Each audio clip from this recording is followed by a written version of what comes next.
हाय, मी आलेली आहे माझ्या गावी आणि मस्तपैकी मे महिन्याच्या सुट्टीमध्ये आम्ही मस्तपैकी एन्जॉय करतो. कारण मे महिन्यामध्ये आणि कोकणामध्ये येण्याची काही वेगळीच मजा असते. ती मजा काय असते आणि काय खरं तर कसली मजा असते ते तुम्हाला आता मी दाखवणार होते, एक झलक छोटीशी. चला तर मग बघूया. हे आहे माझं घर, तुम्हाला मी घर दाखवते हां.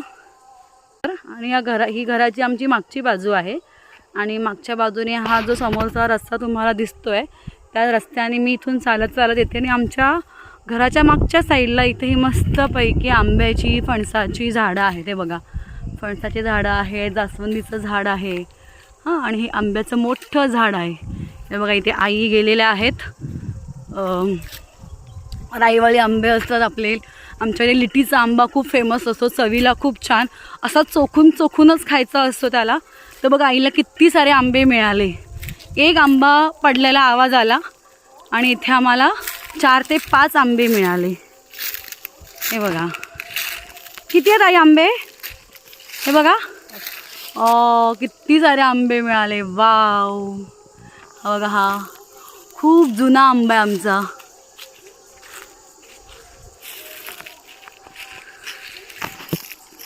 तर कोकणामध्ये मे महिन्यामध्ये हापूस आंबे तर असतातच, पण हे राईवाली आंबे जे असतात असे चोखून खायचे नुसते, तेही आंबे खूप मस्त आणि भन्नाट लागतात.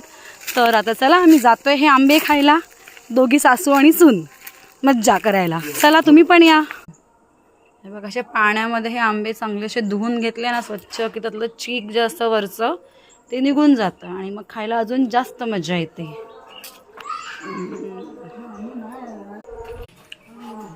हा आंबा हा असाच चोखून खायचा असतो बघा. हे सोना,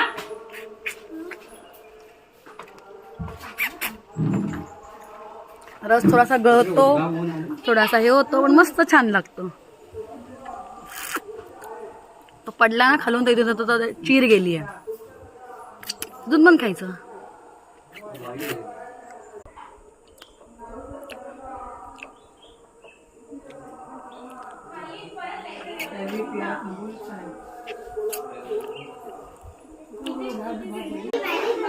हा आंबा असा कातडीला नरम होतो, त्याच्यामुळे कातडीची तिची सोलायची साल.